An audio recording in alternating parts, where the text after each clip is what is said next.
माननीय आमदार भीमराव अण्णा तापकीर यांच्या माध्यमातून 25-15 मधील फंडातून पारी कंपनी चौक ते परांजपे स्कीमपर्यंत 30 लाख निधीचा व ग्रीन विला सोसायटी ते वाल्लेकर विहीरपर्यंत 10 लाख निधीचा रस्ता काँक्रिटीकरणाचे उद्घाटन समारंभ आज आमदार भीमराव अण्णा तापकीर यांच्या हस्ते पार पडला।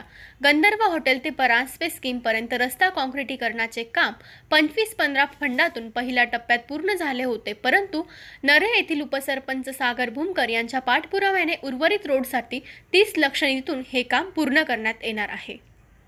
पारी कंपनी चौक ते परांजपे स्कीमपर्यंतचा रस्ता हा नरे व धायरी या दोन गावांना जोडणारा जोड रस्ता असल्यामुळे या रस्त्याला रहदारी व जड वाहनांचे प्रमाण खूप मोठ्या प्रमाणात आहे।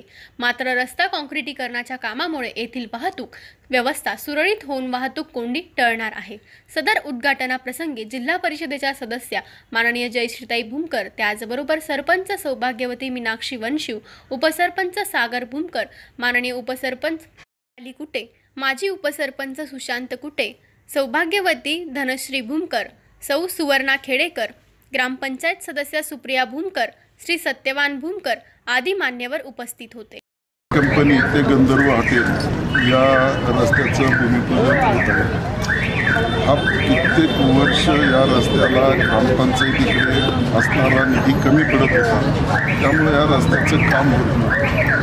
मग मी 25-15 या माध्यमातून या ठिकाणी आपल्या राज्याच्या ग्रामविकास मंत्री पंकजाताई मुंडे यांच्याकडून या रस्त्यासाठी 30 लाख रुपये आणि त्याच्या अगोदर 30 असे 60 लाख रुपये या ठिकाणी या रस्त्याच्या काँक्रिटीकरणाचं काम या ठिकाणी सुरू आहे। हा रस्ता पूर्ण करण्यासाठी जोपर्यंत हा रस्ता पूर्ण होत नाही तोपर्यंत मी जास्तीत जास्त निधी आणून 6 महिन्याच्या आतमध्ये हा रस्ता पूर्ण काँक्रिटीकरण करेल। पाहायला गेलं तर पारी कंपनी चौक ते गंधर्व हॉटेलपर्यंत रोड होणार होता। त्या रोडचा फायदा धायरी आणि नरे गावाला भेटणार आहे, कारण बघायला गेलं तर हा रोड धायरी आणि नऱ्याच्या बाँड्रीवरती असल्यामुळे हा रोड होणं खूप गरजेचं होतं, कारण ह्या रोडला जाणारी वाहतूक धायरी गावाला पण, परत वडगावाला पण आणि नरे गावाला पण ह्या पद्धतीने जात असेल। पुढे नरेगावात जास्त कॉलेज असल्यामुळे याची वाहतुकीची संख्या खूप मोठ्या प्रमाणात आहे आणि जड वाहनांची खूप मोठ्या प्रमाणात आहे, त्यामुळे हा रोड वारंवार डांबरीकरण केल्यामुळे खराब होत असेल। त्यामुळे ह्यावेळेस ह्या रोडसाठी आपण 60 लाख रुपये, पहिल्यांदा 30 लाख रुपये अन्याय टाकले आणि आता 30 लाख रुपये टाकले।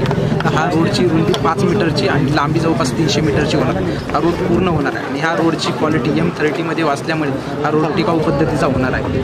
आणि ग्रीन विला सोसायटी पैसे हाचा 10 लाख रुपयाचा फंड टाकलेला, हा अंतर्गत सोसायटीसाठी फंड टाकलेला, तो M20 मध्ये M20 असल्यामुळे त्या जास्त दरम्यान असतं सोसायटीसाठी, तर पण तो रोडची संख्या म्हणजे वाहतुकीची संख्या जास्त नसल्यामुळे तो रोड M20 असल्यामुळे तो रोड बी बऱ्यापैकी चांगल्या पद्धतीचा होईल। आणि राहिला गाव सावतामाळी मंदिरापासला प्रश्न ते मिस्टर वंडर सोसायटीपर्यंत तिथं जवळपास 18 लाख रुपये ग्रामपंचायतीचा फंड टाकलेला।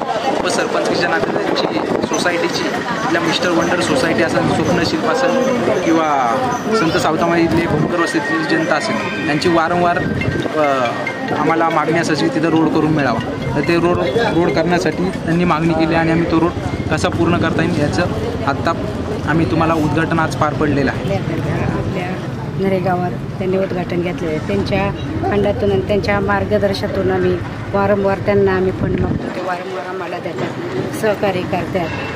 आणि ग्रामपंचायत आमची PGPचीच असल्यामुळं ग्रामपंचायतचा फंड, जिल्हा परिषदचा फंड आणि अण्णा कोण पापड साहेबांचा फंड असं मिळून आम्ही गावाची रस्त्याचा असो, पाण्याचा असो, ड्रेनेज लाईनचा असो, हे असं आम्ही काम करण्याचा